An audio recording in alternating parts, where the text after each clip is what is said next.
Hi friends, welcome back. இந்த சமையலில் பார்த்தீங்கன்னா ஒரு சூப்பரான மெத்தடில் உருளைக்கிழங்கு ஃப்ரைட் ரெசிபி தான் ஃப்ரெண்ட்ஸ் பண்ண போகிறோம். இதோட டேஸ்ட்டு பார்த்தீங்கன்னா செம்மையாக இருக்கும். ரச சாதம், பருப்பு சாதம் இதுக்குள்ள சைட் வச்சு சாப்பிட்றதுக்கு ரொம்ப சூப்பராக இருக்கும் ஃப்ரெண்ட்ஸ். ஆனால் டேஸ்டியான இந்த உருளைக்கிழங்கு ஃப்ரை எப்படி செய்யணும் வாங்க வீடியோவில் போய் பார்க்கலாம். வீடியோக்குள்ளே பார்க்கும்போது இருக்கிறீங்க அப்படின்னா சமைச்சதை சப்ஸ்கிரைப் பண்ணிக்கலாம். சப்ஸ்கிரைப் பண்ணிக்கோங்க, வீடியோவை ஸ்கிப் பண்ணாமல் பாருங்கள். ஜீரகம் பொரிஞ்சிருந்ததுமே கருவேப்பிலை சேர்த்துட்டேன். கருவேப்பிலையும் பார்த்திங்கன்னா நல்லா பொரிஞ்சிருச்சு. கூடவே 5 வரமிளகா பார்த்திங்கன்னா கிள்ளி போட்டு வச்சுருக்கேன். இப்போ இது கூட பார்த்திங்கன்னா நம்ம 1/2 கிலோ அளவுக்கு தண்ணியில் போட்டு வச்சுருக்கேன். இது கூடவே உப்பு சேர்த்துக்கங்க. சேர்த்துட்டு இதை நல்லா கிளறி விட்டுருவோம்.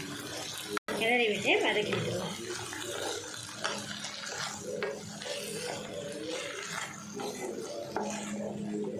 அஞ்சு நிமிஷம் பார்த்திங்கன்னா உருளைக்கிழங்கு நல்லா வதக்கிட்டேன். இப்போ இது கூட பார்த்திங்கன்னா ஒரு 4 பல்லு பூண்டு பார்த்திங்கன்னா ஃப்ரெஷ்ஷாக தட்டி போட்டுட்டோம். இது கூட பார்த்திங்கன்னா 2 டீஸ்பூன் அளவுக்கு சாம்பார் தூள்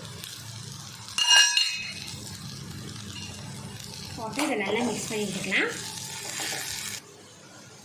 பூண்டும் சாம்பார் தூளும் சேர்த்துட்டு உருளைக்கிழங்கு பார்த்திங்கன்னா நல்லா ஒரு 5 நிமிஷம் மீடியம் ஃப்ளேம்லேயே வச்சு நல்லா ஃப்ரை பண்ணிவிட்டோம். பார்த்திங்கன்னா நல்லாவே குக் ஆகிடுச்சுப்பாங்க. இப்போ இதை கூட பார்த்திங்கன்னா பொடியாக நேரத்தில் கொத்தின தலைங்களை சேர்த்துக்கலாம். சேர்த்துட்டு ஒரு டைம் நல்லா கலந்து விட்டுருங்க.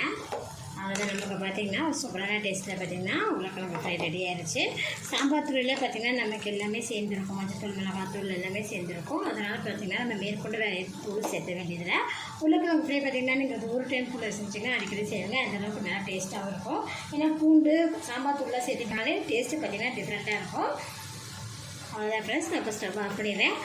உருளைக்கிழங்கு ஃப்ரை நீங்களும் இதுக்குள்ளே செஞ்சு பாருங்கள். என்னோட இந்த வீடியோவை பிடிச்சினா லைக் பண்ணுங்கள். மறக்காமல் ஆமிலா சமைச்சதை சப்ஸ்கிரைப் பண்ணிக்கோங்க. நன்றி.